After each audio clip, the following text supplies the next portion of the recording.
Hi everyone, my name is Stuti and I'm a qualified education consultant at Aussizz Group. You can see me here at Clayton, that's 282B Clayton Road, Clayton. And today we are going to discuss about niche courses and careers that is into allied health industry.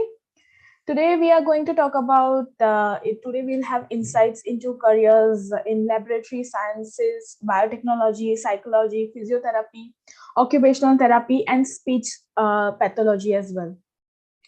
So with this allied health courses, you can obviously make a difference with the career as you will be working in the healthcare sector. Allied health professionals are not direct doctors or nurses, but they are backbone of the health sector. So you'll be working in a variety of work settings such as hospitals, private practices, community health centers, mental health centers, and care homes. Also, there are heaps of opportunities in this careers and are aligned with the PR pathways as well.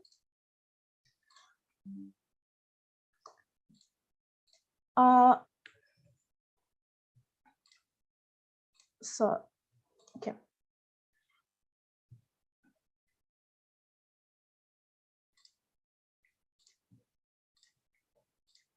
So the first topic that we are going to have a look today would be laboratory medicine.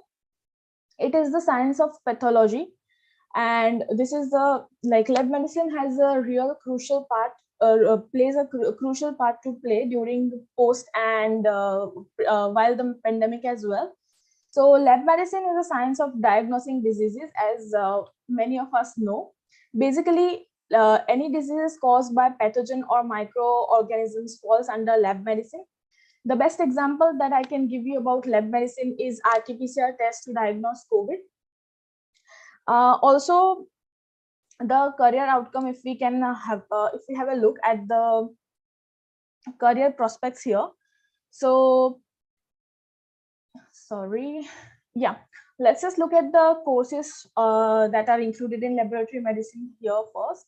So as we can see that the courses in laboratory medicine starts from the vet sector. So you can start from Cert 3 in laboratory skills, Cert 4 in laboratory techniques, diploma of laboratory technology, bachelor's of biomedical sciences, masters of laboratory medicine.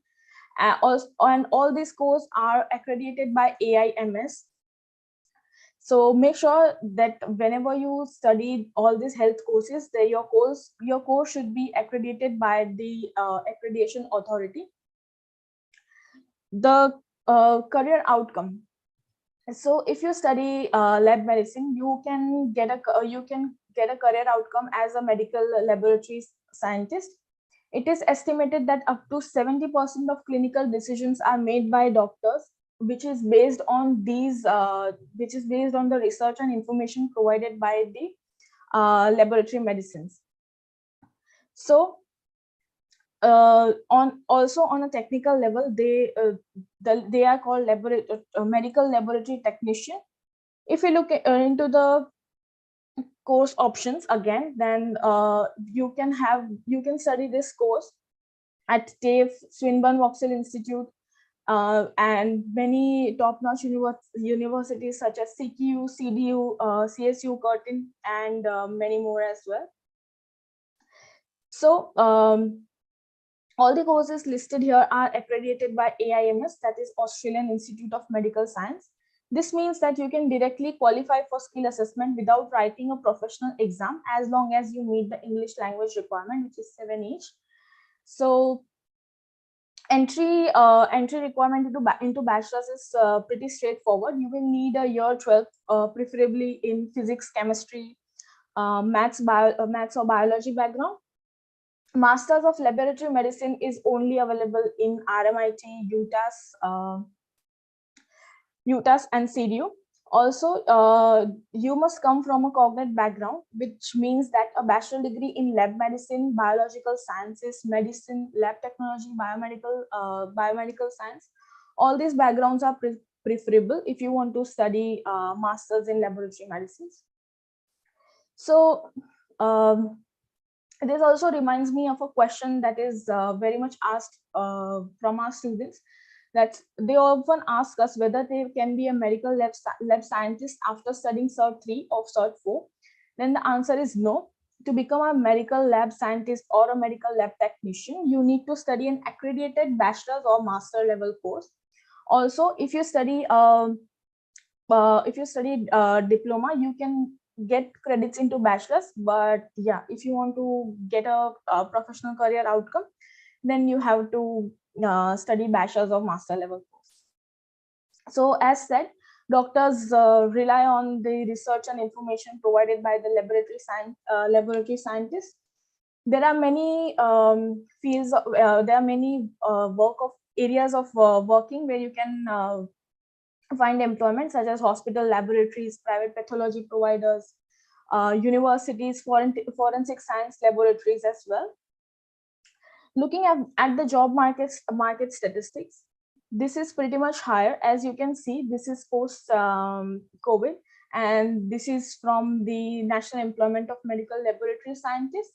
So as you can see here, there is a 28% raise in the that this has been already done, and in the next coming year there would be a raise in would be a raise of 15%. So that would be high. There would be high chances of getting employment in this industry as a lab scientist. Coming to the next topic in the list would be psychology. So psychology is a behavioral study. There are many options for psychology courses, such as graduate diploma, bachelor's, master's. As you can see here, there are pretty much few options, options as well here that provides these courses. You can study bachelor's of psychological science, you can also do honors in that.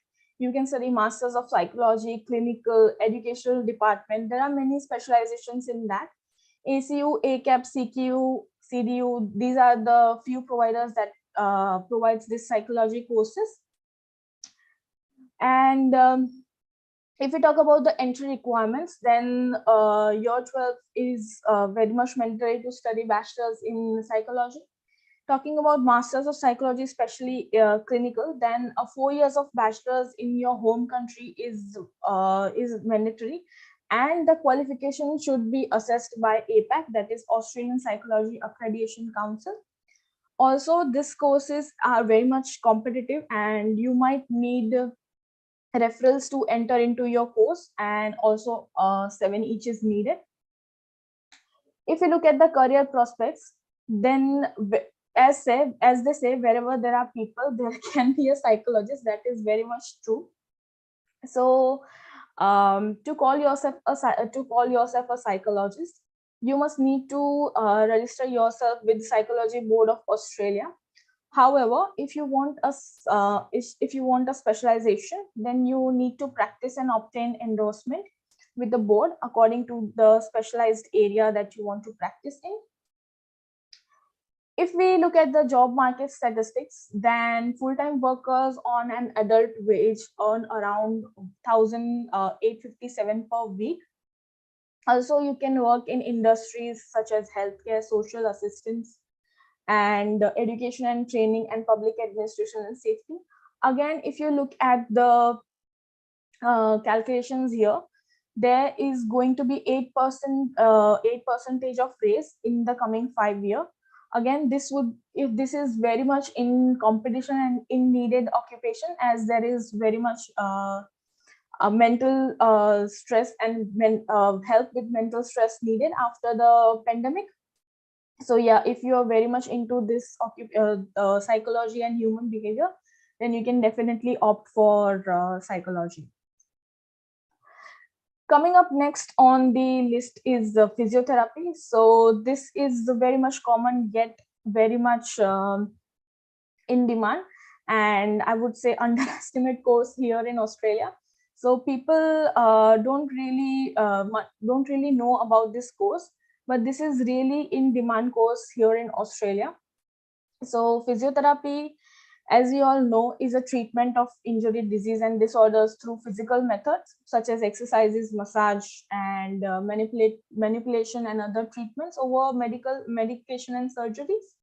It is a very competitive course as the seats are limited and also divided between international and domestic students. So you have to be academically brilliant, and strong referrals again are required with the statement of suitability. So you have to write a statement of suitability as to why you have to do this course and how are you going, how can you become a suitable student, and what would be your future pathways if you study physiotherapy.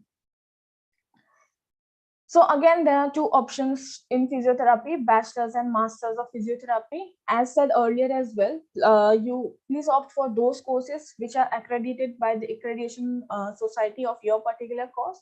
So if you want to study physiotherapy, then physiotherapy is accredited by APRA. All the links are mentioned here, and you can also go to the website and check.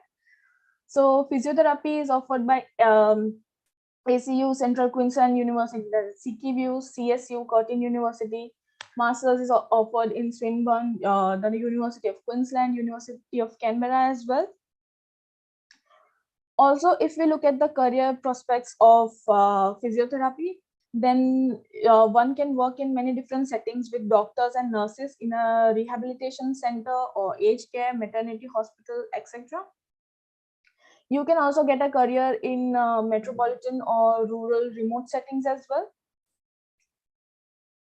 Also, if we look at the job market statistics, then then a physiotherapist can earn around 1,400 per week.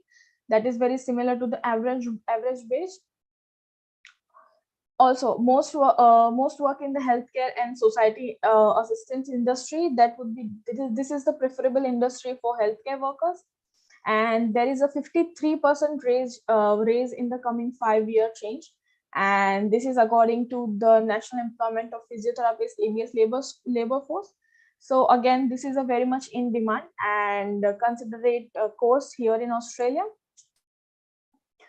Coming up next is occupational therapy. So occupational therapy deals with physical, emotional, and mental elements, where you help people get back to the basic day-to-day activities post a trauma or post an accident.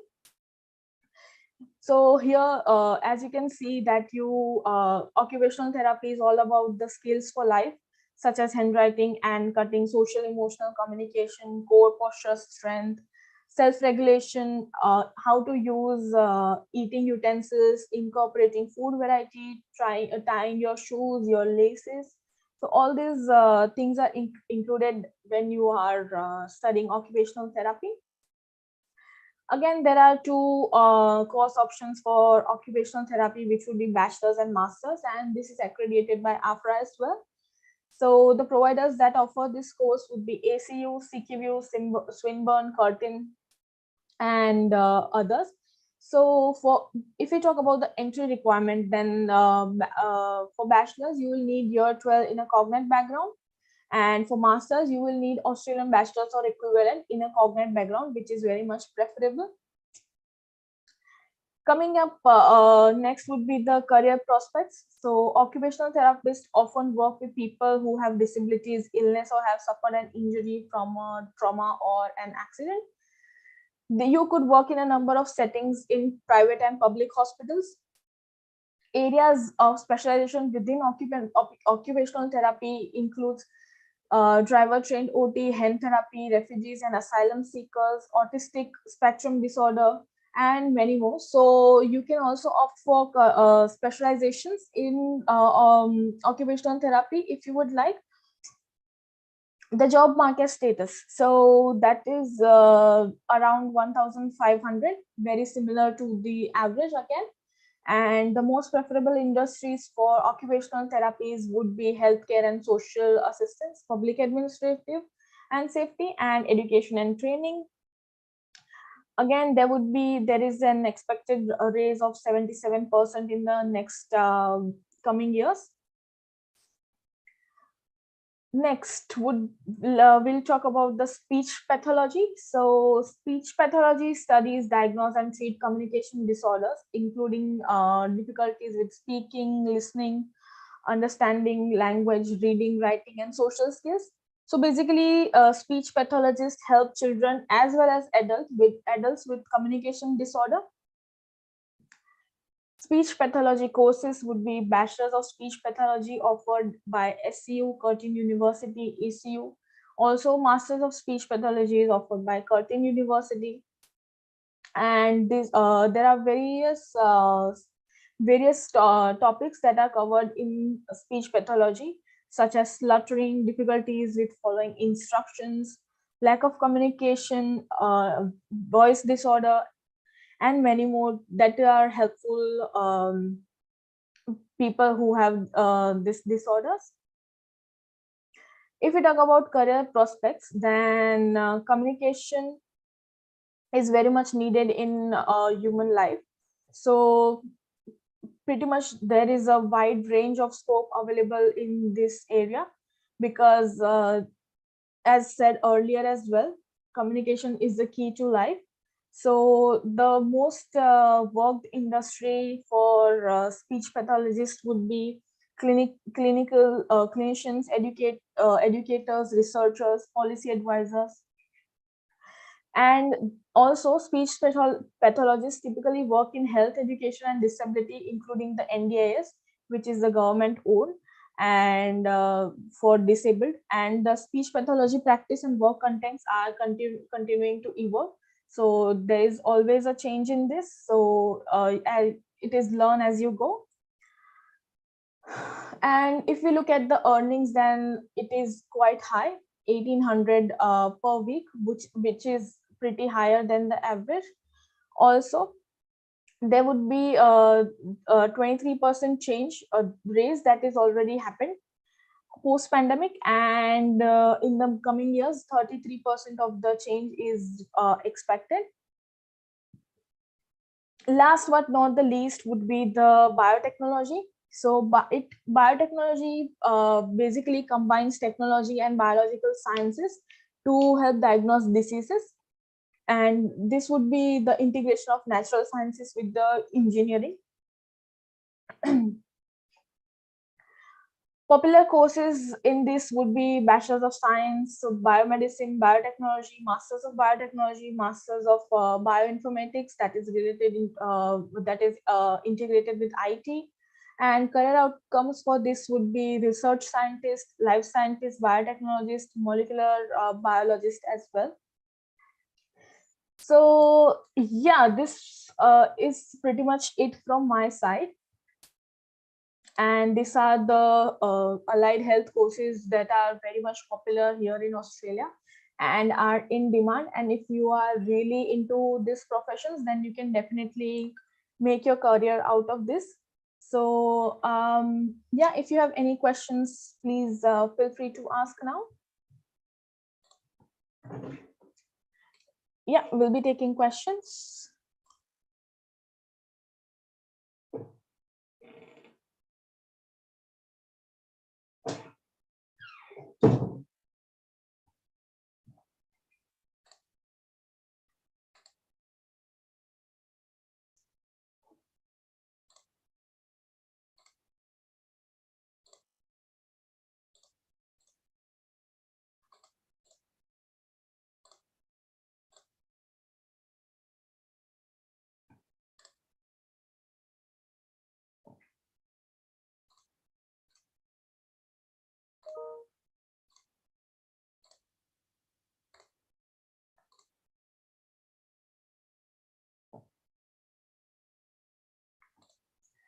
So we have got a question from Catherine. Can we do a certificate 3 in caregiving and get employer sponsorship?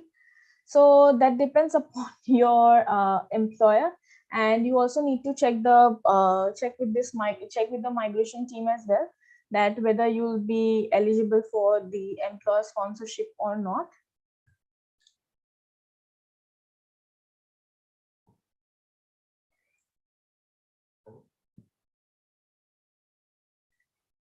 Catherine says, can we apply for PR? Yes, Catherine, you can apply for PR after studying these courses, but again, you need to check the career outcomes and PR pathways with the migration team.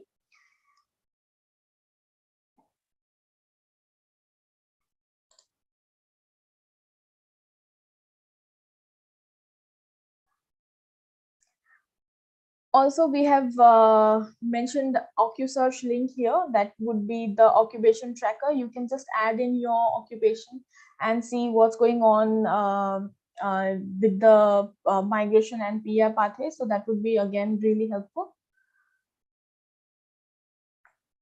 Yes. Any more questions?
Also, to let you guys know, the basic entry requirement for mostly all of these courses are 8.7, but there are providers who are taking students for like in psychology courses, for example, with 6.5 band as well. So you can always reach out to us if you have any education or migration or student visa related queries, and we can help you out with that.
I posted a number in the chat. You can always reach out to us for any migration or education related queries.